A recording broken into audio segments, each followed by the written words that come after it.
So students, let us discuss this example. This is a very very important example. इसमें दिया गया है beam of light has 3 wavelengths. तो 3 wavelengths है उसमें, ठीक है. Let us write it down. तो यहाँ पे लिख लेते हैं लैम्डा 1 दिया गया है 4144 एंगस्ट्रॉम, ठीक है. लैम्डा 2 दिया गया है यहाँ पे 4972 एंगस्ट्रॉम और लैम्डा 3 दिया गया है 6216 एंगस्ट्रॉम. ऑलराइट. तो एक मेटल सरफेस है और उस मेटल सरफेस पे ये तीनों जो है, ये तीनों लाइट इंसिडेंट है. ये तीनों लाइट जो है इस मेटल सरफेस पे इंसिडेंट है, ठीक है. लैम्डा 1, लैम्डा 2, लैम्डा 3 इस तरह से विद इंटेंसिटी. और इस टोटल जो इंटेंसिटी दिया गया है वो दिया गया है 3.6 इंटू 10⁻³ वाट पर मीटर स्क्वायर. तो ऑब्वियसली और कहा गया है कि इक्वली डिस्ट्रीब्यूटेड है ये इंटेंसिटी अमंग द 3. तो किसी भी एक का इंटेंसिटी क्या होगा, किसी भी एक का इंटेंसिटी जो है वो बेसिकली I/3 हो जाएगा, यानी वो हो जाएगा 1.2. अब 3 से डिवाइड करोगे 12 3 36, तो 1.2 इंटू 10⁻³ वाट पर मीटर स्क्वायर, ठीक है. ये आ जाएगा किसी भी एक का इंटेंसिटी. ऑलराइट. तो हमें इंटेंसिटी मालूम पड़ गया और हमें दिया गया है कि जो बीम है it falls on area of 1 centimetre square. तो ये जो प्लेट है यहाँ पे, इस प्लेट का एक्चुअली जिस एरिया पे बीम फॉल हो रहा है उसका हमें एरिया दिया गया है, वो दिया गया है 1 सेंटीमीटर स्क्वायर. और दिया गया है कि जो वर्क फंक्शन है मेटल सरफेस का, जो वर्क फंक्शन है वो वर्क फंक्शन है 2.3 इलेक्ट्रॉन वोल्ट. तो इस वर्क फंक्शन से हम लोग थ्रेशोल्ड वेवलेंथ निकाल सकते हैं और फिर हम इस ये जो 3 वेवलेंथ यहाँ पे दिए गए उनसे कंपेयर कर सकते हैं और हम देख सकते हैं कि यहाँ पे कौन सा वेवलेंथ जो है वो फोटो इलेक्ट्रिक इफेक्ट कॉज कर सकता है, ठीक है. So we can just check it out. तो यहाँ पे सबसे पहले हम लोग इस वर्क फंक्शन को हम क्या करेंगे, हम इसको hc/λ0 से इक्वेट करेंगे और हम लोग इसको सॉल्व करके, राइट, हम लोग इसको सॉल्व करके जो थ्रेशोल्ड वेवलेंथ है वो थ्रेशोल्ड वेवलेंथ हम लोग फाइंड कर लेंगे. तो वो आप कर सकते हैं खुद से. तो थ्रेशोल्ड वेवलेंथ आ जाएगा 5404 एंगस्ट्रॉम. अब जैसा कि आप लोग को पता है कि फोटो इलेक्ट्रिक इफेक्ट तब होता है जब गिवन वेवलेंथ या गिवन वेवलेंथ थ्रेशोल्ड वेवलेंथ से कम हो. तब क्या होता है, तब फोटो इलेक्ट्रिक इफेक्ट होता है, ठीक है. तो यहाँ पे आप देख सकते हो कि जो लैम्डा 1 है और लैम्डा 2 है, तो लैम्डा 1 और लैम्डा 2 वो दोनों जो है, लैम्डा 1 वो भी थ्रेशोल्ड वेवलेंथ से छोटा है और लैम्डा 2 भी थ्रेशोल्ड वेवलेंथ से छोटा है. तो लैम्डा 1 और लैम्डा 2 इन दोनों के लिए फोटो इलेक्ट्रिक इफेक्ट होगा. लेकिन जो लैम्डा 3 है, राइट, जो आप देख सकते हो, लेकिन जो यहाँ पे लैम्डा 3 हम लोग देख सकते हैं, तो लैम्डा 3 का वैल्यू है 6216 एंगस्ट्रॉम, जो कि which is greater than threshold frequency. तो इसके लिए photo electric effect will not take place. Alright. तो इसलिए सिर्फ दो ही जो वेवलेंथ्स हैं, लैम्डा 1 और लैम्डा 2, इसके लिए क्या होगा, इसके लिए फोटो इलेक्ट्रिक इफेक्ट होगा, ठीक है. तो यहाँ तक हमें ये क्लियर हो गया, राइट. ये पॉइंट हमें क्लियर हो चुका है कि लैम्डा 1 और लैम्डा 2 इसके लिए क्या होने वाला है, इसके लिए यहाँ पे ये होने वाला है. तो हम लोग क्या कर सकते हैं, तो हम लोग बेसिकली यहाँ पे ये देख सकते हैं कि इंटेंसिटी, राइट, किसी भी एक पर्टिकुलर वेव के लिए इंटेंसिटी हमें पता है. इंटेंसिटी होता है पावर अपॉन एरिया, ठीक है. तो यहाँ से हमें पावर क्या मिल जाएगा, पावर मिल जाएगा हमें इंटेंसिटी इनटू एरिया, ठीक है. तो इससे हम क्या निकाल सकते हैं, इससे हम ये निकाल सकते हैं कि जो एनर्जी इंसिडेंट है इस एरिया पे पर यूनिट टाइम कितना एनर्जी इंसिडेंट हो रहा है, तो कितना टोटल एनर्जी इंसिडेंट हो रहा है उससे हम ये निकाल सकते हैं कि कितने नंबर ऑफ फोटोन्स वहाँ पे इंसिडेंट हो रहे हैं, ठीक है. आप देखिए आगे क्वेश्चन में लिखा है assume that there is no loss of light by reflection. मतलब सारा का सारा एनर्जी जो एब्जॉर्ब हो रहा है, मतलब वो सारा का सारा एनर्जी जो है बेसिकली फोटोन इजेक्ट करने में, वो जो फोटोन्स है वो इलेक्ट्रॉन इजेक्ट करने में काम आने वाले हैं. तो यहाँ लिखा है is no loss of light by reflection and that each energetically capable photon ejects 1 electron. तो एनर्जेटिकली केपेबल मतलब लैम्डा 1 लैम्डा 2 ये जो है they will eject what, they will. तो यहाँ से पावर का वैल्यू कितना आ जाएगा, मतलब ये पर यूनिट टाइम जो एनर्जी इंसिडेंट है, energy incident per unit time, तो इसका वैल्यू आ जाएगा. तो अपने पास इंटेंसिटी जो एक लाइट की वजह से हो रहा है वो है 1.2 इंटू 10⁻³ वाट पर मीटर स्क्वायर और एरिया है 1 सेंटीमीटर स्क्वायर, मतलब वो हो जाएगा आपका 10⁻⁻4 मीटर स्क्वायर. तो कुल मिला के आ जाएगा 1.2 इंटू 10⁻⁷ जूल, ठीक है, पर सेकेंड. तो यहाँ पे जो फाइनली जो आएगा वो आएगा जूल पर सेकेंड यूनिट। ठीक है ना, इतना जो एनर्जी है वो पर सेकेंड जो है उस एरिया पे गिर रहा है।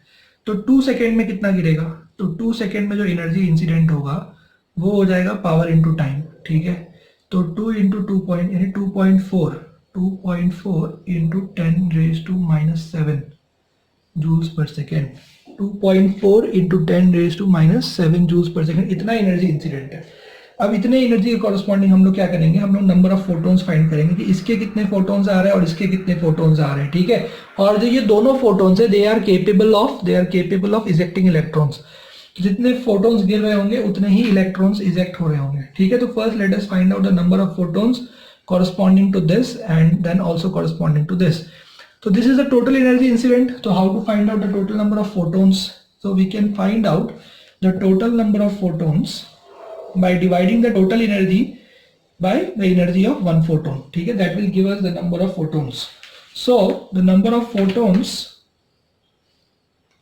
will be, in the first case, N1 will be total energy, right, divided by energy of one photon. So total energy कितना है, वो है 2.4 into 10⁻⁻7। Energy of one photon क्या होगा, वो होगा hc by lambda, hc by lambda. तो इसको आपको सॉल्व करना होगा, तो ये होगा 2.4 इंटू 10⁻⁷, h का वैल्यू डाल दीजिए 6.63 इंटू 10⁻34, c का वैल्यू 3 इंटू 10⁸, और लैम्डा है वो है 4, जो पहले केस में है 4144 एंगस्ट्रम है, को मीटर में कन्वर्ट कर लीजिए। इसको आप सॉल्व करोगे तो आपको n1 का जो वैल्यू है वो मिल जाएगा 0.5 इंटू 10⁻12, इतने फोटोन्स। और ये सारे के सारे फोटोन्स क्या है, वो they are capable of ejecting electron. तो यानी इतने इलेक्ट्रॉन तो निकलेंगे 2 सेकेंड में। और इसके अलावा जो दूसरा वेवलेंथ है सेकेंड वाला, वो भी केपेबल है क्योंकि वो भी थ्रेशोल्ड वेवलेंथ से कम है, राइट। तो जो सेकेंड वेवलेंथ है उसके कॉरस्पॉन्डिंग भी हम लोग क्या करेंगे, number of photons find out कर लेंगे। तो उसके कॉरस्पॉन्डिंग भी जो टोटल एनर्जी इंसिडेंट है, टोटल एनर्जी इंसिडेंट कितना है, वो एनर्जी इंसिडेंट है 2.4 इंटू 10⁻⁻7। तो उसके लिए जो n2 आएगा, n2 भी यही आएगा, total energy by energy of one photon, right. इस केस में जो एनर्जी है वन फोटोन का, तो टोटल एनर्जी इंसिडेंट उतना ही है क्योंकि दोनों के इंटेंसिटी सेम है। तो ये हो गया डिवाइड बाई फिर से hc बाई लैम्डा। ठीक है, तो हमें सारे वैल्यूज डालने होंगे। तो 2.4 इंटू 10⁻⁷, h का वैल्यू कितना है 6.63 इंटू 10⁻34, ठीक है, और c का वैल्यू डाल दीजिए 3 इंटू 10⁸, और लैम्डा का वैल्यू कितना है, लैम्डा का वैल्यू है 4972 एंगस्ट्रम यानी 10⁻10। तो इसको जब आप सॉल्व करोगे तो n2 निकल के आ जाएगा 1.075 इंटू 10⁻12। ठीक है, इतने फोटोन्स। तो ये हो गए टोटल नंबर ऑफ फोटोन्स जो दोनों वेवलेंथ से, जो दोनों लाइट जो इंसिडेंट है इस सरफेस पे, उनकी वजह से नंबर ऑफ फोटोन्स जो सरफेस पे इंसिडेंट है, तो 4144 की वजह से ये n1 इंसिडेंट है और 4972 की वजह से n2 इंसिडेंट है। ठीक है, तो टोटल नंबर ऑफ फोटोन्स जो इंसिडेंट हुए यहाँ पे 2 सेकेंड्स के अंदर, वो कितने हो गए, तो वो टोटल नंबर ऑफ फोटोन्स हो गए यहाँ पे n1 प्लस n2। ठीक है, आप दोनों को ऐड कर सकते हैं। तो जब आप दोनों को ऐड करोगे ये 0.5 और ये 1 इंटू 10⁻12 प्लस 1.075 इंटू 10⁻12, तो दोनों को आप ऐड कर लो, ये हो जाएगा 1। ठीक है, ओके, यहाँ पे एक ओके, तो ये जो यहाँ पे वैल्यू है ये निकल के आ जाएगी आपकी, ये वैल्यू निकल के आ जाएगी आपकी 0.575 10⁻12। ठीक है, और ये दोनों को जब आप ऐड करोगे तो ये है 0.575 10⁻12, तो ये हो जाएगा 1.075। Okay, this is the total number of photons जो इंसिडेंट है, और इतने ही इलेक्ट्रॉन्स निकलेंगे। ठीक है, क्योंकि यहाँ पे दिया गया है कि जो भी इनर्जेटिकली केपेबल फोटोन है वो एक इलेक्ट्रॉन इजेक्ट कर रहा है। ठीक है, तो नंबर ऑफ इलेक्ट्रॉन्स लिबरेटेड, तो number of electrons liberated in 2 seconds is equal to capital N। ठीक है, तो इस तरह से सवाल सॉल्व हो गया। मैं आपको जस्ट इस सवाल का जो एक आइडिया है वो फिर से बता देता हूँ कि हमने ओवरऑल किया, मतलब what did we do, that will try to just understand. तो हम लोगों ने देखा, हम लोगों ने जो स्टेप्स फॉलो किए वो स्टेप्स हम समझ लेते हैं। तो यहाँ पे हमने देखा कि बेसिकली हमें 3 वेवलेंथ दिए गए थे, ठीक है, λ1, λ2, λ3 दिया था। तो हमने क्या किया, हमने लैम्डा नॉट फाइंड कर लिया, यानी थ्रेशोल्ड वेवलेंथ फाइंड कर लिया, और फिर हमने चेक किया कि कौन सा वेवलेंथ इससे कम है। तो λ1 इससे कम था, तो इसके लिए फोटो इलेक्ट्रिक इफेक्ट होना था। λ2 भी इससे कम था, इसके लिए फोटो इलेक्ट्रिक इफेक्ट होना था। और λ3 इससे ज़्यादा था, तो इसके लिए फोटो इलेक्ट्रिक नहीं होना था। तो ये ऐसे ही कैंसिल आउट हो गया, ये 2 बच गए। उसके बाद हमने तीनों के इंटेंसिटीज देख लिए, तीनों के इंटेंसिटीज वो बराबर आ गए, राइट, क्योंकि क्वेश्चन में दिया गया।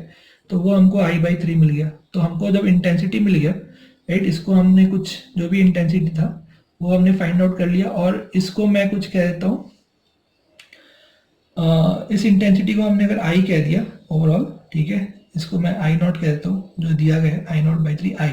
तो ये intensity is equal to P/A से हमने P निकाल लिया, ठीक है। P का मतलब क्या है, एनर्जी इंसिडेंट।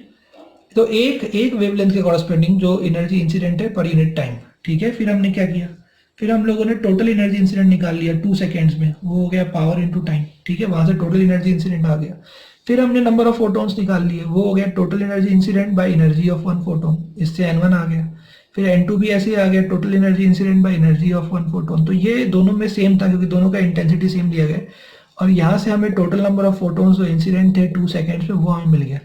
और यही था नंबर ऑफ इलेक्ट्रॉन्स जो इजेक्ट हो रहे हैं उसके बराबर, राइट, नंबर ऑफ इलेक्ट्रॉन्स जो इजेक्ट हो रहे हैं उसके बराबर है ये, right. Student, let us try to understand this question. This is a very important question. इस क्वेश्चन में दिया गया है कि a photo cell is operating in saturation mode with a photo current 4.8 microampere. All right. So the current value is given here. तो current value दिया है 4.8 microampere when a monochromatic radiation of wavelength lambda equal to 3000 angstrom is falling, all right, on the metallic plate and power of 1 milliwatt। तो ये source के बारे में बताया गया, सोर्स का वेवलेंथ दिया गया, सोर्स का पावर दिया गया, ठीक है। तो ये हो गया, यहाँ तक क्वेश्चन का फर्स्ट पार्ट हो गया। सेकंड पार्ट यहाँ से स्टार्ट होता है, ठीक है, कि when another monochromatic radiation of wavelength, तो ये दूसरा वेवलेंथ है, ठीक है, ये λ1, ये λ2 एंड पावर 5 मिलीवाट। तो यहाँ पे 2 अलग अलग सोर्सेज हैं। तो पहला जो सोर्स है उसका वेवलेंथ और पावर दिया गया, और जो दूसरा सोर्स है उसका भी हमें वेवलेंथ और पावर दिया गया इज इंसिडेंट। तो ये पाया गया कि it is observe that the maximum velocity increases to 2 times. जो मैक्सिमम वेलोसिटी वो डबल हो जाता है, ठीक है। पहले केस में जो भी वेलोसिटी है, यानी आप समझ लीजिए v है, तो दूसरे केस में जो मैक्सिमम वेलोसिटी है वो 2v हो जाता है, ऑलराइट। तो इस तरह से हो जाता है। तो हमें अब यहाँ पे क्वेश्चन दिया गया है कि assuming efficiency of photo electron generation per incident, assuming the, यहाँ पे जो हम लोगों को दिया गया है students, assuming the efficiency of photo electric generation per incident to be same for both the cases. दोनों केसेस में सेम मानना है, ठीक है, एफिशिएंसी सेम है। और हमें क्या कैलकुलेट करना है, थ्रेशोल्ड वेवलेंथ फॉर द, जो फोटो सेल है उसका थ्रेशोल्ड वेवलेंथ, जो भी उसमें मेटेलिक प्लेट यूज हुआ है उस प्लेट के लिए थ्रेशोल्ड वेवलेंथ हमें कैलकुलेट करना है, ठीक है। हमें क्या कैलकुलेट करना है, थ्रेशोल्ड वेवलेंथ हमें। और सेकेंड पार्ट ये कहा गया है हम लोगों से कि हमें एफिशिएंसी निकालना है फोटो इलेक्ट्रॉन जनरेशन का। तो उसका मतलब क्या होता है, जैसे मान लीजिए अगर 100 फोटोन्स अगर इंसिडेंट है, if 100 photons are incident then how many photo electrons are ejected. let us suppose if 40 photo electrons are ejected then the efficiency will be 0.4%, ठीक है, sorry 40%, right.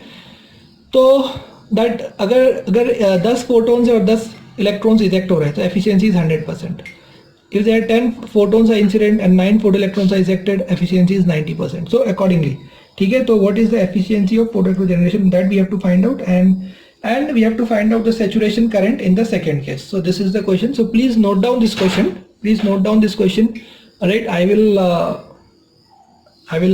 omit this question from here and then I'll just solve it. So you please note down the values, λ1, λ2, power 1, power 2, ये सब values आप note down कर लीजिए और ये पूरा क्वेश्चन आप नोट डाउन कर लीजिए आप वीडियो को पॉज करके, ऑलराइट। तो स्टूडेंट्स, हम लोगों को जो स्पीड है, राइट, फर्स्ट केस में अगर हम उसको v मान ले तो सेकेंड केस में वो स्पीड कितना हो जाएगा, वो स्पीड हो जाएगा 2v, राइट। तो फर्स्ट केस में अगर काइनेटिक एनर्जी k है, जिसको हम हाफ mv² कह सकते हैं, क्योंकि इलेक्ट्रॉन का मास तो इनवेरिएबल, वो तो चेंज नहीं होने वाला है, तो वो हो जाएगा हाफ mv²। तो सेकेंड केस में जो काइनेटिक एनर्जी होगा वो कितना हो जाएगा, वो हो जाएगा हाफ m v की जगह 2v का होल स्क्वायर, तो ये हो जाएगा 4 टाइम्स k, ठीक है। यानी पहले केस में जो काइनेटिक एनर्जी है वो k है, और दूसरे केस में जो काइनेटिक एनर्जी है स्टूडेंट्स वो कितना है, वो 4k है, ठीक है। तो हम लोग को पता है आइंस्टीन के इक्वेशन से कि जो टोटल एनर्जी है, राइट, एनर्जी फर्स्ट केस में वो क्या होगा, वो होगा work function plus kinetic energy 1। तो काइनेटिक एनर्जी 1 क्या हो जाएगा, वो हो जाएगा total energy minus the work function, ठीक है। इस इक्वेशन को हमने थोड़ा मॉडिफाई कर दिया है यहाँ पे। जो एनर्जी है सेकेंड केस में वो भी क्या होगा, वर्क फंक्शन प्लस k2। अब वर्क फंक्शन चेंज नहीं होगा, क्यों, क्योंकि अभी तक हमने मेटल चेंज नहीं किया है, फोटो सेल के अंदर जो मेटल यूज हो रहा है वही मेटल यूज हो रहा है, तो वर्क फंक्शन कांस्टेंट रहेगा। तो यहाँ से जो k2 आएगा काइनेटिक एनर्जी सेकेंड केस में, वो कितना आ जाएगा, वो आएगा E2 माइनस W, ठीक है। तो ये दो हो गए। अब हम लोगों को जो है E1 और E2 हम लोग फाइंड कर सकते हैं। कैसे E1 हम कैसे फाइंड कर सकते हैं, तो directly 12400 electron volt angstrom divided by the wavelength. Wavelength कितना दिया गया हमें, 3000 एंगस्ट्रॉम दिया हुआ है, तो यहाँ से हमें मिल जाएगा फर्स्ट वाला एनर्जी, वो कितना आएगा 4.13 इलेक्ट्रॉन वोल्ट आ जाएगा। सेकेंड वाले केस में भी हम एनर्जी फाइंड कर सकते हैं, तो वो एनर्जी कितना आ जाएगा, तो वो एनर्जी आ जाएगा 12400 डिवाइड बाय द वेवलेंथ, और वेवलेंथ हमें दिया गया है 1650 एंगस्ट्रॉम, ठीक है, 1650, तो इलेक्ट्रॉन वोल्ट एंगस्ट्रॉम, और ये एंगस्ट्रॉम में, तो आपको ये मिल जाएगा कितना, ये आपको मिल जाएगा 7.51 इलेक्ट्रॉन वोल्ट, ठीक है। तो ये हमें वैल्यूज मिल गए, ठीक है। अब हम इन वैल्यूज को क्या करेंगे, अब इन वैल्यूज को इस इक्वेशन में सब्स्टिट्यूट कर देंगे, इस दो इक्वेशन में। तो जो काइनेटिक एनर्जी है पहला, वो हो जाएगा k, क्योंकि उसका वैल्यू k और k2 का वैल्यू 4k, ठीक है। तो ये हो जाएगा k is equal to 4.13 electron volt है, मैं लिखूंगा नहीं है इलेक्ट्रॉन वोल्ट, माइनस W, और सेकेंड केस में हो जाएगा kinetic energy 4k is equal to, ये हो जाएगा 7.51 माइनस W। तो ये यहाँ पे हम लोग इसको सॉल्व कर लेंगे, दोनों इक्वेशंस को डिवाइड कर देंगे और सॉल्व कर लेंगे। तो यहाँ से हमको वर्क फंक्शन निकल कर आ जाएगा, वो निकल के आ जाएगा 3 इलेक्ट्रॉन वोल्ट। इस केस में वर्क फंक्शन कितना आ गया, 3 इलेक्ट्रॉन वोल्ट। और वर्क फंक्शन क्या होता है, वर्क फंक्शन होता है hc/λ0। तो यहाँ से हमें थ्रेशोल्ड वेवलेंथ मिल जाएगा, यानी हम क्या करेंगे, हम लिखेंगे 3 electron volt is equal to 12400 electron volt, ये एंगस्ट्रॉम में, डिवाइडेड बाई λ0। तो यहाँ से ये कैंसिल हो जाएगा और हमें λ0 का वैल्यू मिल जाएगा कितना, 4133 एंगस्ट्रॉम मिल जाएगा, ठीक है। ये हो गया हमारा फर्स्ट पार्ट का आंसर, ऑलराइट, ठीक है। तो अब इसको नोट डाउन कर लीजिए, आई होप आपने ट्राई किया होगा। तो यहाँ पे हम लोगों ने जो है फर्स्ट पार्ट इसको सॉल्व कर लिया है, ठीक है। अब हम लोग सेकेंड पार्ट करने जा रहे हैं। तो सेकेंड पार्ट में हम लोगों से क्या पूछा गया, हम लोगों से पूछा गया what is the efficiency of photo electron generation. तो आइए उसके ऊपर हम लोग डिस्कशन कर लेते हैं कि एफिशिएंसी कैसे फाइंड कर सकता है, ठीक है। तो आप देखिए जो फर्स्ट केस है अपना, जिसमें अपने को वेवलेंथ दिया गया है 3000 एंगस्ट्रॉम, जिसमें अपने को 3000 एंगस्ट्रॉम वेवलेंथ दिया गया है, ठीक है। तो उस केस में हम लोग what we can do, we can find first the energy of one photon, ठीक है। तो λ1 कितना दिया है अपने को, हम लोग को दिया गया है 3000 एंगस्ट्रॉम, ठीक है। तो यहाँ से आप एनर्जी निकालिए एक फोटोन का, हमने पहले भी निकाल लिया था। तो hc/λ1 आप करोगे, ये आ जाएगा 4.13 इलेक्ट्रॉन वोल्ट। इसको आप जूल में कन्वर्ट कर लो, कैसे करोगे, तो 1 इलेक्ट्रॉन वोल्ट का मतलब होता है 1.6 इंटू 10⁻⁻19 जूल। इस तरह से आप कन्वर्ट कर लोगे तो ये आ जाएगा 6.6 इंटू 10⁻⁻19 जूल, ये आ चुका है, ठीक है। अब आपको ये निकालना है कि किस रेट से फोटोन जनरेट हो रहे हैं, ठीक है। तो नंबर ऑफ फोटोन जनरेटेड पर सेकेंड, नंबर ऑफ फोटोन्स यहाँ पे हम लोग फाइंड करेंगे, नंबर ऑफ फोटोन्स जनरेटेड पर सेकेंड। तो वो कैसे निकालोगे आप, तो अगर आपको ये निकालना है तो उसके लिए आपको करना पड़ेगा जो पावर दिया गया है, क्योंकि because power is the total energy, right. Power क्या है, total energy per unit time, इसको डिवाइड करना पड़ेगा एनर्जी ऑफ वन फोटोन से। तो आपको मिल जाएगा नंबर ऑफ फोटोन्स जो पर सेकेंड जनरेट होगा, राइट। पावर क्या होता है, total energy generated by the source per unit time, जो सोर्स जो टोटल एनर्जी जनरेट कर रहा है per unit time, that energy divide by energy of one photon, alright. तो आप कर लोगे, तो पावर आपको दिया गया है, पावर कितना दिया गया है आप देख सकते हैं 1 मिलीवैट दिया गया है, तो आप उसको यूज कर लो 10⁻⁻3, और एनर्जी ऑफ वन फोटोन आपको पता है 6.6 इंटू 10⁻⁻19। तो आपको मिल गए कि एक सेकेंड में ये जो पहला सोर्स है वो कितने फोटोन्स जनरेट कर रहा है, तो इतने फोटोन्स पर सेकेंड जनरेट कर रहा है, ठीक है। और नंबर ऑफ इलेक्ट्रॉन्स कितने इजेक्ट हुए, राइट, नंबर ऑफ इलेक्ट्रॉन्स कितने इजेक्ट हुए वो हम कैसे निकालेंगे, तो हमें पता है, हमें करंट दिया गया है। तो करंट, ठीक है, करंट जो है वो क्या होता है, चार्ज पर यूनिट टाइम होता है करंट, ठीक है। तो यहाँ पे हम यहाँ से पहले चार्ज निकाल लेते हैं कि टोटल चार्ज कितना फ्लो हो रहा है। टाइम तो कितना है, टाइम 1 सेकेंड की बात हो रही है यहाँ पे। तो जो टोटल चार्ज है वो हो गया करंट इंटू टाइम। करंट कितना दिया गया है, करंट आप देख लो, फोटो इलेक्ट्रिक करंट जो वैल्यू दिया गया है वो दिया गया है 4.8 माइक्रो एम्पियर। तो ये हो गया इंटू टाइम, ठीक है, कूलम, इतना चार्ज हो गया। तो फोटो इलेक्ट्रॉन्स कितने इजेक्ट हुए वो आप Q is equal to N E से निकाल लोगे, तो आपको फोटो इलेक्ट्रॉन्स इजेक्टेड मिल जाएंगे। तो वो होगा चार्ज बाय ई, यानी 4.8 into 10⁻⁻6 divide by 1.6 into 10⁻⁻19 coulomb. इससे आप डिवाइड कर दोगे तो आपको मिल जाएगा, ये जो वैल्यू है वो मिल जाएगा 3 इंटू 10⁻13 पर सेकेंड, ठीक है। तो इतने फोटोन्स इंसिडेंट हुए फर्स्ट केस में और इतना इलेक्ट्रॉन जो है वो इजेक्ट हुआ। तो अब आपको एफिशिएंसी निकालना है, तो दैट्स वेरी सिंपल। इसको आप N1 बोल लो, इसको आप N0 बोल लो, ठीक है, नंबर ऑफ इलेक्ट्रॉन्स, ठीक है। तो एफिशिएंसी क्या हो जाएगा, तो एफिशिएंसी हो जाएगा डायरेक्टली वो हो जाएगा जो इतने इलेक्ट्रॉन्स निकले हैं डिवाइड बाय कि फोटोन्स कितने इंसिडेंट है, यानी इनपुट कितना था और आउटपुट कितना था। तो आउटपुट बाय इनपुट, आउटपुट मतलब number of electrons ejected divide by number of photons जो इंसिडेंट है, यानी N1। तो यहाँ से आप जब सॉल्व करोगे फिर और इसको इंटू 100 कर लोगे आप, क्योंकि आपको परसेंटेज में चाहिए। तो जब इसको इंटू 100 करके सॉल्व कर लोगे तो ये आ जाएगा 1.97%, ठीक है। ये हो जाएगा आपका इसका आंसर। तो वैसे ही जो है आप सेकेंड केस में निकाल सकते हो। तो आइए अब सेकेंड केस की बात, यानी हम लोग इसका जो थर्ड पार्ट था इस क्वेश्चन का वो हम लोग सॉल्व कर लेते हैं। तो आई होप आप लोगों को बड़ा मजा आ रहा होगा, समझ में आ रहा होगा, ठीक है। तो ये क्वेश्चंस बहुत इंपॉर्टेंट है जिसमें एफिशिएंसी वगैरह दिया रहता है, ठीक है। तो let us now discuss the third part.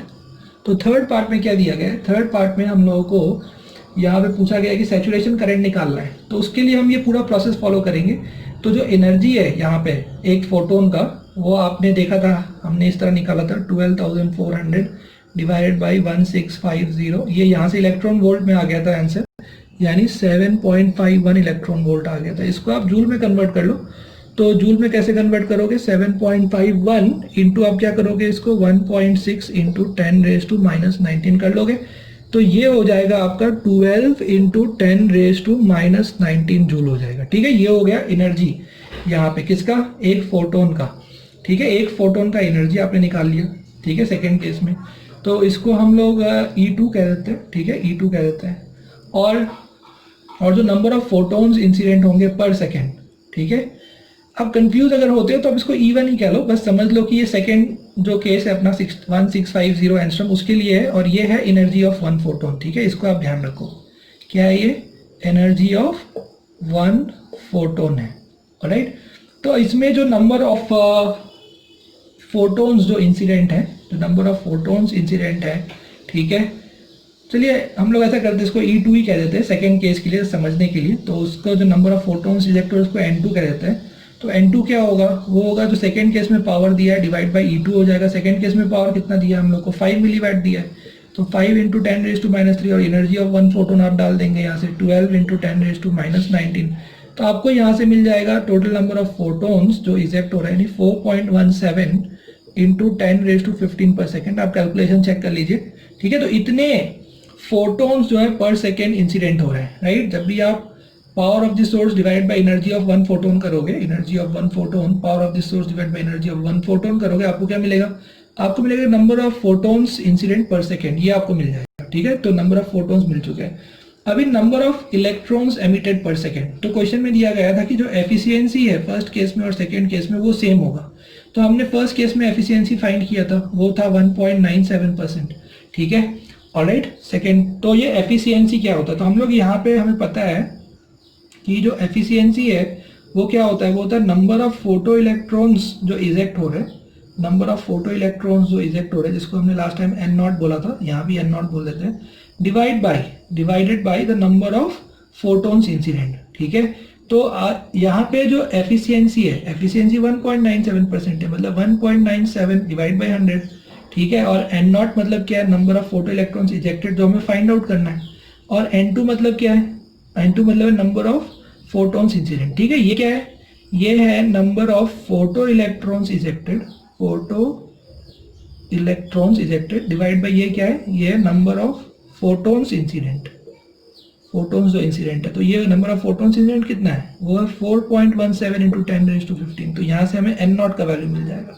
ठीक है, बस आपको क्रॉस मल्टीप्लाई करना है 1.97/100 इंटू 4.17 इंटू 10⁻15।